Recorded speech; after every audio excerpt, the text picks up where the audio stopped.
Regarde un sachet de thé dans un verre d'eau. Au début, tu ne vois rien. Puis l'eau change de couleur. Ta vie, c'est pareil. Ce que tu consommes t'influence, lentement, sans bruit. Aujourd'hui, je te montre comment choisir la bonne infusion en 7 jours. Le truc avec le sachet de thé, c'est que l'effet est invisible au départ. Tu pourrais regarder 10 secondes et te dire « Ah, ça sert à rien ». Mais si tu attends, l'eau n'a plus la même couleur. Et nos journées fonctionnent exactement comme ça. Ce que tu consommes intellectuellement, ce que tu laisses tourner mentalement, et ce que tu fais vivre à ton corps physiquement, ça ne te transforme pas d'un coup, ça te transforme par accumulation. Et c'est souvent pour ça que tu as l'impression de stagner. Tu ne fais pas rien, tu répètes. Métro, boulot, fatigue. Et le soir, tu décompresses. Tu scrolles, tu regardes des séries, tu suis tes notifications. Normal, sauf que ça, c'est une infusion aussi. Donc, la vraie question, c'est pas comment me motiver, c'est dans quoi je suis en train d'infuser chaque jour. Je vais simplifier ça en 3 inputs. Si tu veux avancer, tu dois juste surveiller ces 3 robinets. Ce que tu apprends, ce que tu regardes, ce que tu lis. Concrètement, 20 minutes de scroll comparé à 20 minutes d'une vidéo qui t'explique les intérêts composés. Le temps est le même, mais l'impact sur ton futur n'a rien à voir. Ce qui tourne mal dans ta tête et autour de toi. Les discussions, l'ambiance, la pression, les comparaisons et tout ce bruit permanent. Si ta journée finit toujours par « je suis crevé », alors ton mental associe tes progrès à la douleur. Ton énergie, ton sommeil, ta bouffe, le mouvement. Parce que sans énergie, tu peux avoir les meilleures intentions du monde, tu ne les exécutes pas. Et voici le mini-test. Si 2 de ces 3 sont mal réglés, tu peux être intelligent, ambitieux, aussi motivé que tu veux, tu vas quand même avoir la sensation de tourner en rond. Pas parce que tu manques de potentiel, tu manques d'une infusion qui te tire vers le haut. Maintenant, le plus important, c'est comment changer ton infusion sans révolutionner ta vie. Je te donne un plan sur 7 jours avec 3 règles, simples et faisables. Et surtout, tu verras les résultats très rapidement. Règle numéro 1, tu choisis une compétence qui te sert vraiment. Pas 10, une seule. Pour éviter de t'éparpiller, pense à 3 catégories. Sur l'aspect carrière, monter en compétence sur Excel, dans la prise de notes ou sur l'anglais, peut être un vrai game changer. Côté finance, suivre son budget et ses investissements, comprendre les intérêts composés, ce sont des éléments qui sont importants pour progresser. Et enfin, sur l'aspect santé, faire du sport même de manière légère, travailler sa mobilité et faire sa cuisine, ce sont des points qui vont apporter énormément dans ta vie. Ça y est, tu as choisi la compétence que tu souhaites améliorer ? Eh bien, tu la pratiques 20 minutes par jour. 20 minutes, c'est ridicule, jusqu'au jour où ça ne l'est plus. Parce que le but, c'est de relancer le momentum. La règle numéro 2, tu ne vas pas arrêter les réseaux. Tu vas juste récupérer 30 minutes sur un truc qui t'aspire ton énergie. Le soir, quand tu es fatigué, c'est là que ton sachet de thé tombe dans l'eau.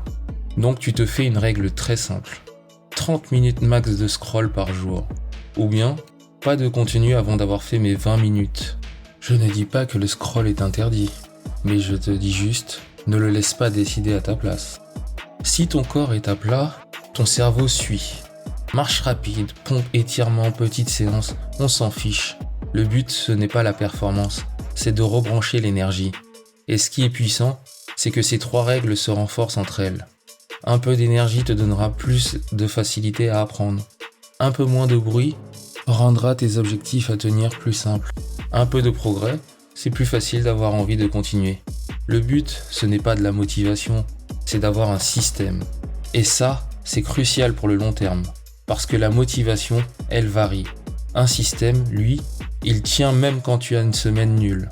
Un système, c'est juste des choix par défaut qui demandent presque 0 effort. Avant de te doucher, fais 5 ou 10 pompes, peu importe. Le but, ce n'est pas d'avoir une performance extraordinaire. Le but, c'est de créer une habitude. Parce que le jour où tu n'as pas envie, tu le fais quand même et tu continues d'infuser. Dans les transports, au lieu de lancer une série Netflix, une fois sur 2, tu regardes une vidéo YouTube sur comment gagner du temps au travail. Peut-être que tu auras l'impression de n'avoir rien appris, mais en réalité, tu commences également à infuser. Parce que sans système, tu retombes toujours sur ton ancien réglage. Fatigue, facilité, répétition.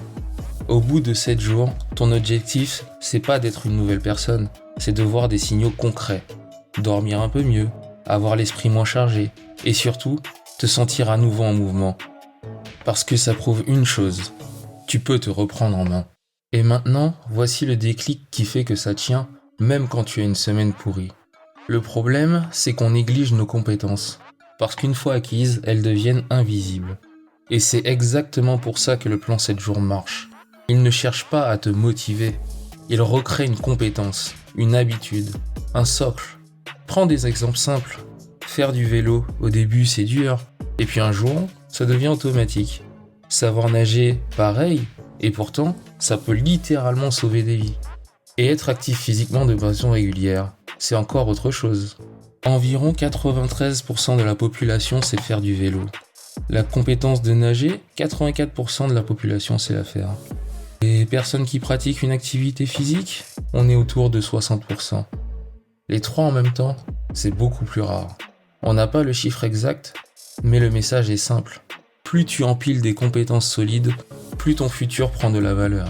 Même si les résultats restent invisibles au quotidien. Et c'est pareil avec des compétences moins visibles. Réfléchir avant d'agir, ça t'évite des problèmes. Communiquer clairement, ça t'évite des conflits. Creuser un sujet, ça te donne un levier. Et là, retiens bien ça. Il y a des gens qui rêveraient d'avoir une compétence que toi tu trouves normale. C'est pour ça que tu te sens parfois bloqué. Tu regardes ce que tu n'as pas, au lieu de voir le socle sur lequel tu peux construire. Donc fais un truc simple. Choisis un domaine que tu aimes vraiment, pas celui qui fait bien, et décide de monter d'un cran. Parce que quand tu progresses dans un domaine que tu aimes, tu retrouves une sensation rare. Tu avances. Et au passage, c'est quoi pour toi la compétence que tu sous-estimes le plus ? Dis-le moi en commentaire, j'ai hâte de te lire. Donc si en ce moment tu te dis « je n'avance plus », ne commence pas par te juger, commence par regarder ton infusion. Parce que tu n'es pas bloqué, tu es le résultat de ce que tu laisses entrer tous les jours, intellectuellement, mentalement et physiquement. Alors voilà ton plan, 7 jours. Un ajout de 20 minutes sur une compétence. Un retrait de 30 minutes sur ceux qui t'aspirent. Un ancrage physique de 10 à 20 minutes. Et surtout, rappelle-toi, tu ne cherches pas à devenir parfait, tu cherches à redevenir en mouvement. On se retrouve dans la prochaine vidéo, salut!